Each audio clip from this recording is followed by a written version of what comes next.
Hello, welcome back to Crush'em TV. And here we got a doozy. Susan Rice is actually pulling the gender/race card. After all the junk she's done, everything she was involved with, oh yes, it's all the fault of her gender and her race. In a recent interview, she's actually suggesting race and gender bias linked to the unmasking backlash. Not that she could have possibly done anything wrong.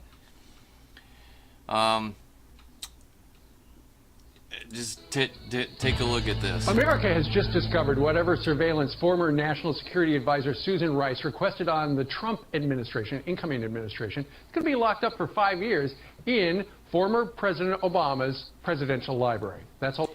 Now, how is that not obstruction? Obama did that right before he left office. And every night on CNN, obstruction this, obstruction that. In the crap they say is not obstruction. That's obstruction. He knew the unmasking was a major thing. He knew that was coming down the pipe. And he purposely got those records sent to the presidential library, knowing they would be sealed for five years, which means that citizens would not be able to make a request for 5 years. However, all is not lost. They are still available to the president and others. Sent to Judicial Watch. Joining us right now with more is the president of Judicial Watch, Tom Fitton. Tom, good morning to you. Good morning, Steve. How are you? Okay, so what were you trying to find from these documents? Well, our investigators asked National Security Council for records about Susan Rice's unmasking of the Trump team, about the DNC hack, about what they were doing with this Russia collusion investigation, if that's what you want to call it.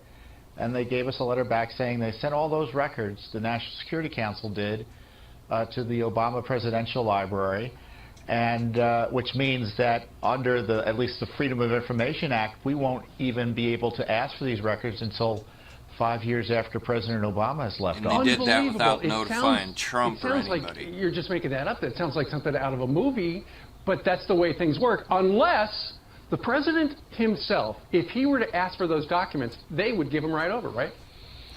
Yeah, they still are federal records. They're under the control of the National Archives, and he can get them. If he needs them to be president and to conduct his official duties, he can get them. Subpoenas can be issued by Congress to get them. Special Counsel Mueller, if he decides to actually investigate real crimes like the unmasking, the illicit surveillance, the leaking, there are ways to get them, but subpoenas. You got to jump through hoops. There are options to get these records, and they need to be taken because there could be elements of the records in the other agencies, but these are key White House records about what the White House was up to. And that seems to me as important as anything else.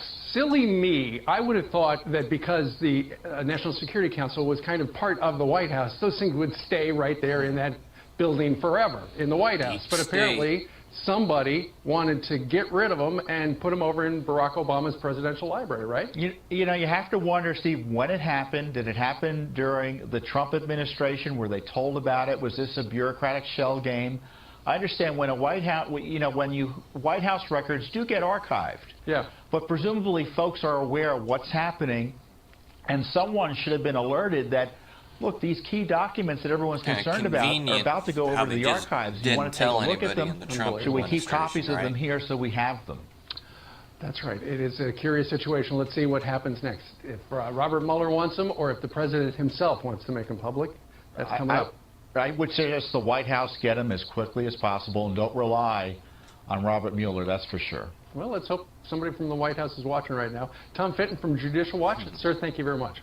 You're welcome. Okay, so that's part of that. I mean, and then Susan Rice, who was the Obama National Security Advisor, she was under fire for her alleged involvement in the unmasking. And there are documents to show that she did participate in the unmasking of Trump associates during the election. And she actually had the balls to suggest in a new interview that race and gender might be playing a role. Not anything she did, not the fact that she was illegally unmasking people, which emails show she knew that what she was doing wasn't kosher. But she actually has the balls to pull the race-gender thing. And this seems to be the constant fallback of the left in these nut jobs that never want to admit that anything they've done is illegal or wrong. It's always race, gender, discrimination. I mean, there's all these attempted get-out-of-jail-free cards. And she was being interviewed with New York Magazine. And she was even questioning criticism all the way back to Benghazi, and she was involved with the Benghazi mess with Hillary, and it is a friggin' nightmare, and absolutely astounding that she could try to blame any questioning over Benghazi or the unmasking or any of the other things that they've done on her skin tone or her sex. And then she says, why me? Why not Jay Carney, who was then our press secretary? Well, maybe because he was the press secretary. You were the national security advisor. Huge difference in responsibilities. Are you stupid? What kind of a freaking question is that? Why not the guy whose job was just to get up, be a press secretary, and talk to journalists? Seriously? She was in national security. Obviously, she's going to know more and face more criticism for national security issues than a man whose only job is to get up and be the face to the public at a press conference. What kind of a stupid question is that?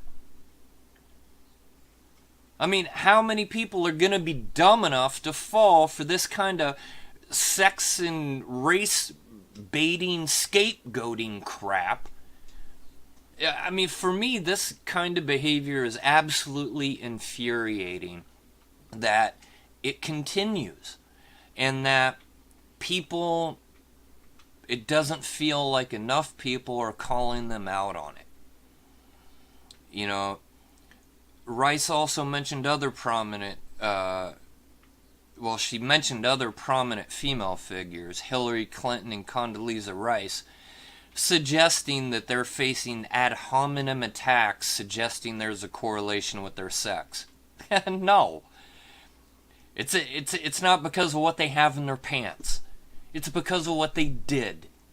When you look at Benghazi and you look at who was responsible, the people that were responsible was Rice and Obama and Hillary and Podesta and some others. Now, the other people have all gotten their fair share. But you cannot not go after somebody just because they're female, which is what she's saying. Oh, poor me, I'm just attacked because I'm a woman. No, it's because of what you did.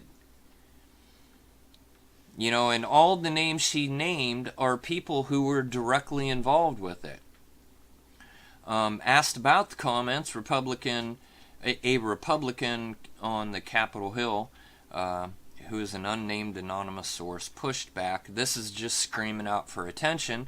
She's saying, I don't know why they all started picking on me to begin with, which is pretty ridiculous. As to the suggestion of race and gender being a factor, the source countered, then why would there be a subpoena for a white male? And what he's talking about there is that there are subpoenas out for white males.